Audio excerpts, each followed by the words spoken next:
Hi everyone, I am Samir Sathe. I lead the Advantage program focused on small and medium-sized enterprises in India on behalf of Wadhwani Foundation. This is a program that is a unique program that accelerates the growth of SMEs, basically with the purpose to create jobs.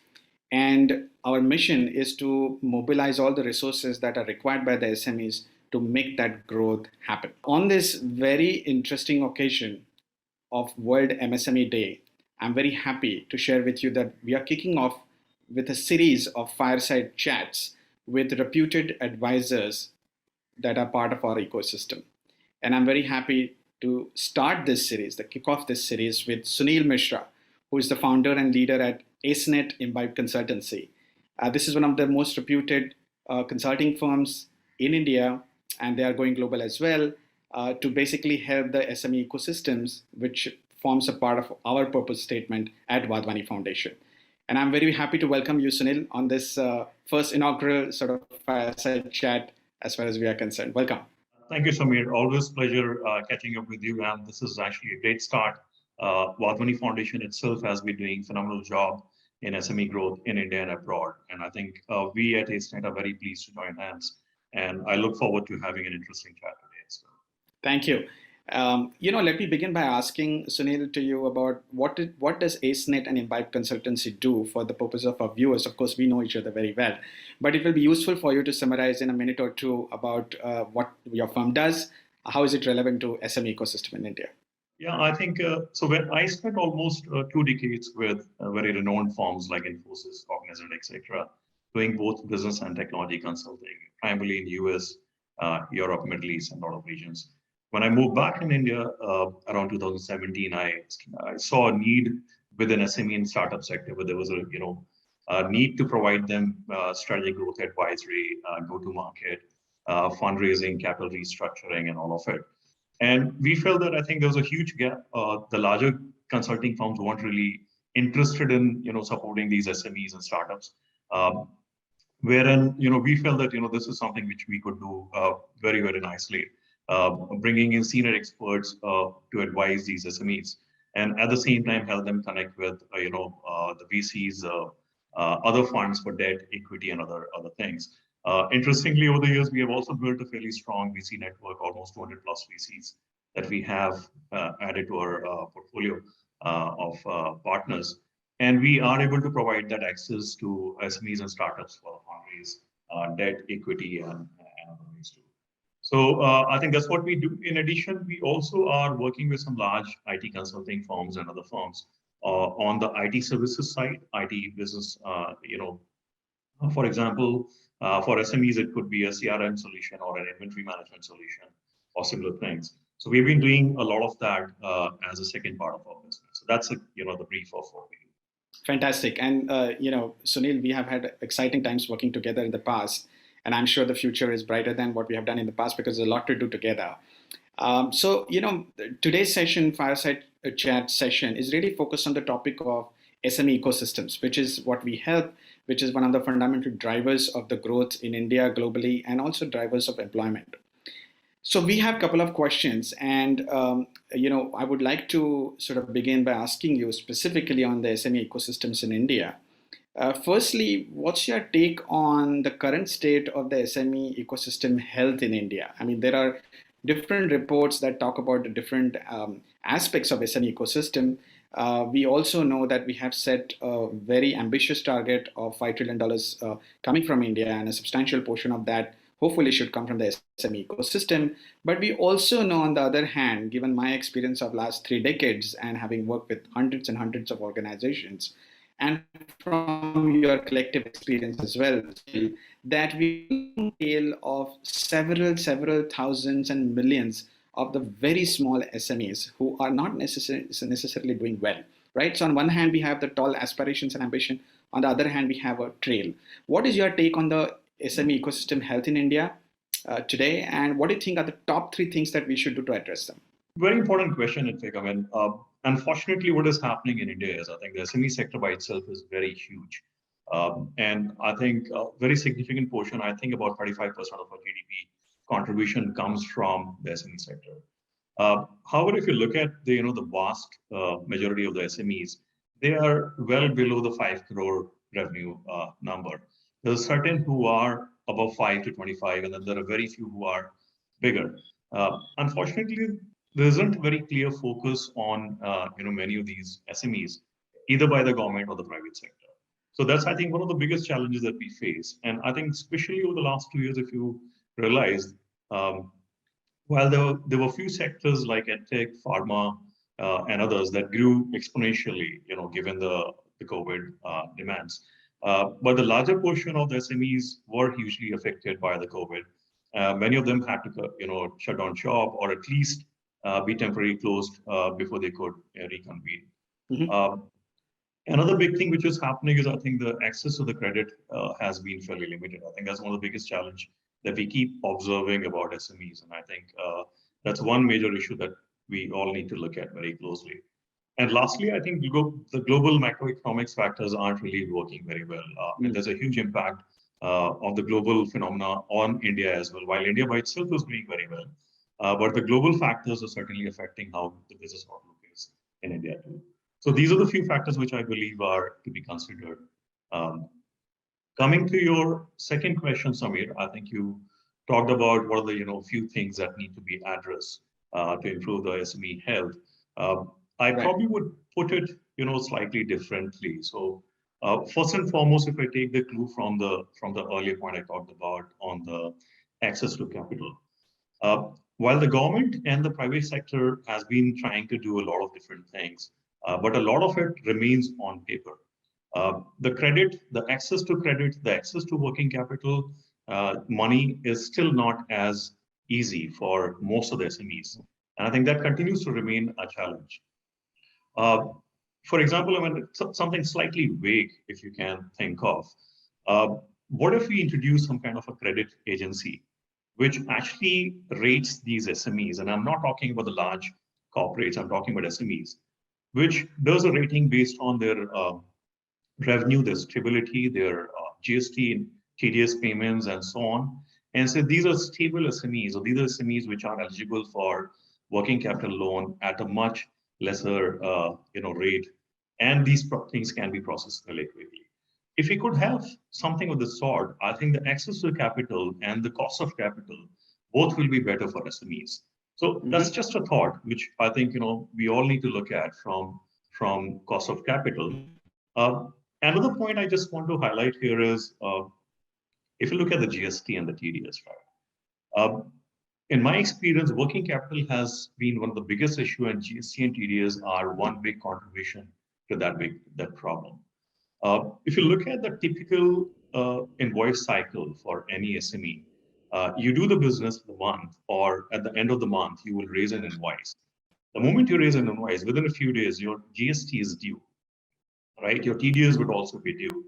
Sure. Wherein the invoice payments do not necessarily happen within the 45 days or 60 days, which is stipulated by the government, right? Government actually insists that SME payments must happen within 45 days. But many times these payments get dragged for 60 days, 90 days. And I'm also an angel investor, and I know many of the startups which I invested in, they struggle to get the payments in a timely fashion from some of the very reputed firms. Now, with that, what happens is you're not only investing in the inventory management, in your cash flow management, and so on, you're also paying to the government from your pocket, right? For the period where the client has not paid you, but you have already paid the GST and other taxes.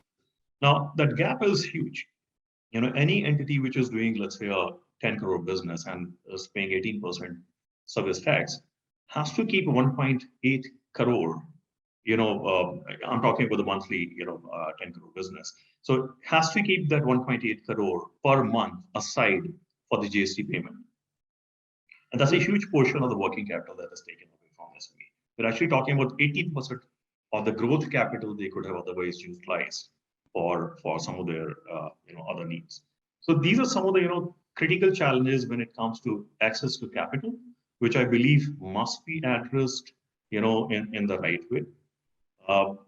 The couple of other things which I believe, and I'll probably even seek your views on it. I think two other areas which I believe have to be addressed. One is the access to market, for SME. And in my experience, I think many of the SMEs come to us asking for, how do we improve our marketing? How do we improve our sales? because end of the day, revenue generation is what they all are looking at. If they have revenue generation, they will have enough capital or cash to push back into the business to generate employment. So that access to that additional, market where they can sell their products or services is something that's a challenge. Interestingly, Government of India has actually come up with things like ONDC, Open Network for Digital E-commerce. These are likely to benefit some of the SMEs over the period of time. Very interesting initiatives. I think we just have to see how SMEs adopt to these, how the larger competitors play on these initiatives. Are they pushing back, or are they actually, joining hands? So these are two things. I'll pause for a moment, and then I think we could also talk about the technology, which is the third factor that plays a big role. Just want to, hear your views. I mean, do you think this is the right approach, or there's anything else? I think that's these are very valuable thoughts, and just to sort of share what I feel about some of the points that you mentioned: access to capital, access to markets, and participation in some of the government new initiatives such as ONDC are extremely helpful. So from my perspective, we have a dichotomic situation. We have about $600 billion of deficit in financing as far as the SMEs are concerned. So that's our internal calculation suggests. But on the other hand, there is no paucity of capital. It's about basically instilling the confidence in the lenders and investors that the money will be paid back. So I believe fundamentally there is an issue about the robustness of the business plan and ability to sort of scale up, which makes the lenders and the investors nervous. And which is why you will find lots of applicants, but very few takers, because at the end of the day, money doesn't exchange hands. So there is money available, but unutilized and not leveraged. So I think we need to focus on the sort of improvement of the robustness of their scalable plans and revenue generation ability, which is your next point, which is access to markets and revenue sort of plans that need to be really bolstered. And at Wadhwani Foundation, as you know, we are very focused on the growth element of the MSMEs because that's ultimately for us, growth is survival. It's not that you survive and then you grow. It's basically growth is survival. And I think you're absolutely right on those 2 points. I completely concur with that. The other issue that we feel, I don't know what's your experience, Sunil, is that often there is the gap in implementation. 73% of the transformations really fail. And in SME's case, basically 90% of the transformations really don't succeed, right? And that's a staggeringly high number. And I think that has to do with the deficit of skills in program management office in terms of how to implement things, etc. That also need to be imparted very effectively in addition to solving the problem of the SMEs. So I believe some of these are very, very important topics. And at the end of the day, when it comes to working capital cycles, so when it comes to revenue enhancement, when it comes to markets, etc., there also has to be an integrated approach between the ecosystem players. I think that brings you to my third question. And this is something that we have been debating and I've been conversing with lots of people. I would love to understand your view. I find in many SME ecosystems in different industries, the interest of one stakeholder is at the trade-off with the other stakeholder, right? Whether it is supplier community or the customer community. So unfortunately, it's never win-win, it's win-lose, right? And that makes it harder because, based on the theory of constraints, as you know, if the bottleneck is shifted, that doesn't mean the entire ecosystem will sort of improve. It just means that one part will improve, the other won't. But in business, there is an interdependency. So I think that's something that I would love to understand from you. What is your feeling? I mean, can you give some examples when you feel that the interests are aligned, everybody's working towards the same mission of growth in different parts of the ecosystem? And some industries, probably it is not so. What is your take on that? I think that's a very, very important point. And I think when we are looking at this question, we probably need to look at different stakeholders. If you just pick up on, first and foremost, SME versus startup, right? That's, I think, one of the focus areas, and I work very closely with both of these, and I understand the challenges and the advantages that both have at times. While startup ecosystem is actually doing very well for India, I think we have seen a completely different landscape over the last few years. At the same time, I think startups many times do have that, I wouldn't call unfair, but they do have advantage when it comes to funding, right? There are a lot of very smart individuals are coming forward, venturing into newer areas, and the VC funding is relatively easily accessible to some of them. Sure. Now that gives them an advantage. I think they can actually push a lot of the marketing and sales, very aggressively without really worrying about the working capital or the cash flow. Sure. Wherein, there are a lot of SMEs who work in an unorganized sector. Now, they do not have the same, resources. They actually cannot afford to have a digital marketing solution or even a website. Many of them don't even have a website or an e-commerce solution to sell their products. Where these newer players are coming in, I mean, I wouldn't name, but the quick delivery solutions which have come in, I think Sure. they aren't necessarily solving the real uh, I would say the real problem. What they're trying to do is just facilitate quicker delivery, which may not necessarily be a need as of today, Sure. right? Sure. But I think they are much ahead of the game. They are coming in front of the grocery stores and they're able to, just create a wrapper around the grocery Sure. stores or create the cloud, the dark stores. And Mm. they're able to, service and they're valued at a very, very high, valuation. Now, a grocery store can't really solve that problem. So I think we do have the startup SME thing, but I'm not saying startups are bad. I'm saying, yeah, they're great. It's just that, are they really having that unfair advantage which the SME does not have? And which again brings me back to the access to capital, which SMEs don't necessarily have all the time. Uh, Secondly, if I look at government, right, I think I just talked about the GST or the TDS challenges. Sure. Government has its own targets. They are very happily talking about 1 lakh crore of GST collection in a month. Now, if you look at it, I think though from one hand it's that capital is required for the government to put it back in the businesses and infrastructure and growth of the country, but on the other hand, somewhere it's putting pressure on the businesses to service the government's GST demands before they get paid for their own requirements. So I think these are conflicting things that I can think of, and definitely need to be looked at. I think there can be many other factors too, uh, which can surely enable the SMEs to do better. But another example I can talk about is a lot of clients. They do say that we work with SMEs for our growth because SMEs are kind of supporting them by providing Yeah. components or smaller services which they themselves do not want to focus on. But when it comes to the payment Sure. cycles, they always on twist. The SMEs Sure. are always pushing them back. They do not want to put the money on innovation. They want them to just keep servicing at the lowest price Sure. available. So these challenges, I Sure. think, definitely conflicting priorities by different stakeholders, which need to be looked at differently by all of them to make sure there's a mutual growth for all the sectors in this. Yeah, very true, Sunil. I think that sort of reminds me of several experiences that we have had when we wanted to serve and we keep on serving these SME communities. I mean, a classic example is look at what is happening in automotive, right? So there is a movement towards EVs, right? EV infrastructure, EV components. So there is rationalization of components that is happening, but nobody's really trying to think about what is needed to convert the existing foundries to the infrastructure that can support the EV car, because most of them will be out of business very soon if they don't convert, right? Now, the interest of the foundries and the interest of the EV, if you put them side by side, actually should be to develop the SME ecosystem that is vibrant, healthy, and something that can live longer. But there is a lot of loss of capital when we think about a lot of SMEs dying because of outdated businesses.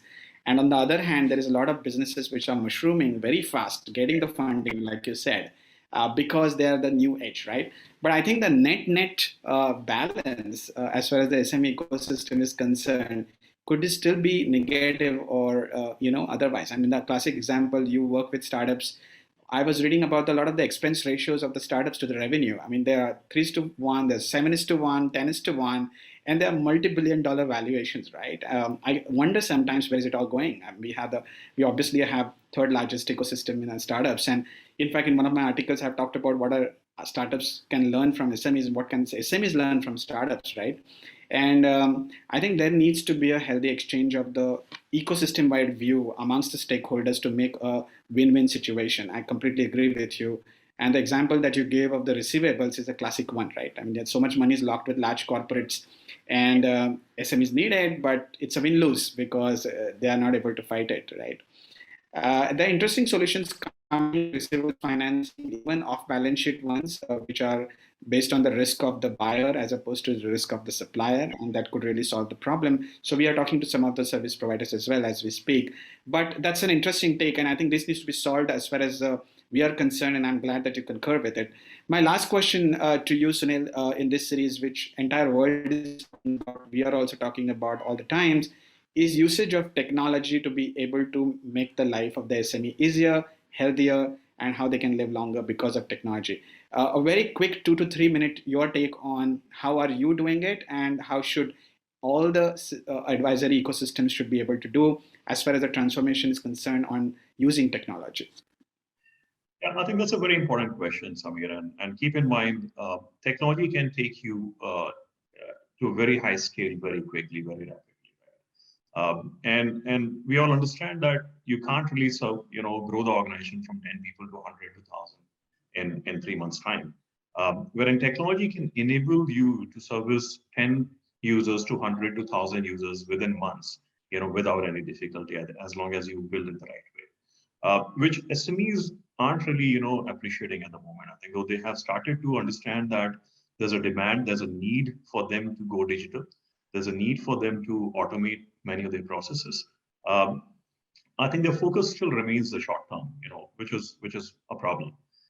They aren't really willing to invest in the long term growth of the company, or many of them don't necessarily have the long term vision. I think they probably are living by the day, and mainly because I think again the challenges are different, their needs are different, right? Startup ecosystem focuses more on the wealth creation over a longer period of time, for not just for the founders but anyone else associated with it. And wherein an SME, I think their focus primarily is not necessarily always a wealth creation, but to build a sustainable business, which is running for a longer period of time. And of course, end of the day, it will result in a wealth creation, especially for the founders. Um, but at the same time, I think technology, unless you adopt it, I think you wouldn't really be able to solve many of the issues. For example, a lot of SMEs do not have an inventory management solution, which is the basic necessity for any manufacturing firm or any company which is having a lot of moving parts, right? You would not understand what to order, when to order, and how quickly it will be consumed, when to do a reorder, and so on. So an inventory management is very critical. I was talking to one of the SMEs in the pharma sector. They don't really know that whether their sales folks are actually on the ground, are they visiting the doctors or not, right? Are they really generating Sure. enough revenue, which covers their own cost? Now, all these things can Sure. very easily be addressed by using some of the very smart solutions available in the market. You can do a geofencing, right? You can understand Sure. whether this person is at a particular location. Uh, you can ask the person to sign on from wherever he or she is at a given location, and that way you can track the location and show the person is there. You can also, track their contribution to the revenue, and then figure out how the margins are working out. I mean, is every individual covering their own costs and adding more to the company's growth? Because I did notice that one of the company was actually having almost 15, 20 salespeople. Half of them were not even covering their own costs. Now, that's a Sure. big challenge. You don't really have well-defined compensation and incentive models. Now, your incentive models could also be automated to a large extent. You can put the right structure and policy in place, and you can automate that so that for every order, the incentives are calculated automatically. Similarly, a lot of focus has to be on innovation. I mean, when you come to SMEs, there are delivery solutions which are coming in, which could be using many of the IoT solutions or drones. Though it's a far-fetched thing for many of the SMEs, but it's a very interesting thing they could look at. For example, a warehousing company can look at how the utilization of the space is happening within the warehouse using the IoT solutions. Because more the efficient the warehouses are, better the leverage, better the revenue for them. They can project Sure. when a particular warehouse space is going to be empty. Trucks can be, tracked. The routing solutions have come in to track the movements of the vehicles. So I think many of these innovative things can be implemented by SMEs. Um, and trust me, again, as I said, technology can give you what you otherwise would not be able to do if you're purely people dependent and people-led organization in the sense resource based. So you need to be adopting technology sooner than later if you have to scale up the operations 10x, 20x, 100x over the next few years. Yeah, and absolutely right, Sunil, and numerous examples there. Thanks for that, for educating our audiences and readers. In my experience, also, the basic issues that entrepreneurs are dealing with are very interesting. They're dealing with the issues of how transparent they should be, because technology brings in transparency, right? Then there are issues with respect to the deficit, because they have just heard about digital transformation adoption. They read about it, they talk to people, but frankly, if you ask me, they really need to go to the basics in terms of what is it going to do to your specific processes and operations, such as revenues, interaction with the customers, supply chain efficiency, etc. And you have 10-15 minute conversation, they don't know, right? I think those are all the impediments between the espoused theory and the realized sort of theory, unfortunately. So I think there is a lot of groundwork that needs to be covered. It's a given that technology is going to be a fantastic sort of tool, but the user of the tool doesn't know how to use the tool. So I think that's the fundamental thing that we must solve for our SMEs. But I'm very glad that you mentioned, and I must tell all the viewers and readers that AceNet, Imbibe, as well as Wadhwani Foundation, Wadhwani Advantage, have focus on technology, using technology for the benefit of the SMEs and all the beneficiaries that we are talking about, whether it is digital transformation, whether it is use of AI, data analytics, whatever. But I think at the end of the day, it's a must. It's no longer whether. It's about when you want to sort of implement it and how you want to implement it. I would strongly recommend all the MSMEs who are reading this and watching this to take note of a couple of very important points that we discussed in this episode with Sunil, starting with the SME ecosystem health. What are the 3-4 things that we must do to address the health of the ecosystem in terms of improving them? And third, we talked about essentially whether the interest areas, the motives of the different stakeholders were in conflict with each other and how that can be resolved. And finally, we talked about how the technology is going to be used, should be used for the benefit of the SMEs and the SME ecosystem players. So thanks once again, Sunil, for being on this episode and your very valuable insights. I really enjoyed talking to you, as I always do between two of us. Thanks once again, and I really appreciate your inputs.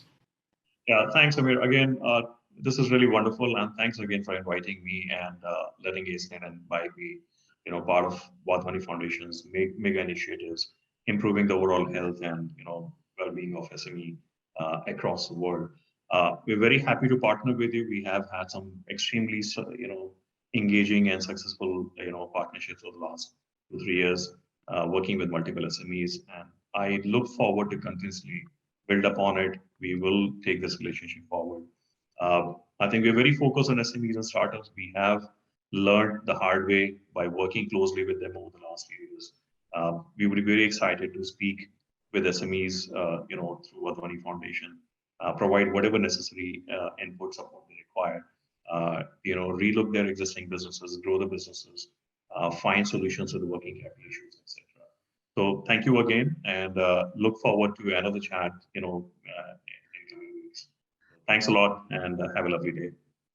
Thanks, Sunil, for being a part of the family. All the best, and all the viewers and readers, do watch this episode, do read the transcript of this episode, and we'll be very happy to invite your questions, your sort of thoughts that come to your mind when you look at this particular episode, and very happy to get back to you and help you solve your transformation journeys to accelerate your own growth. Thanks once again, and all the best on this MSME Day to everyone.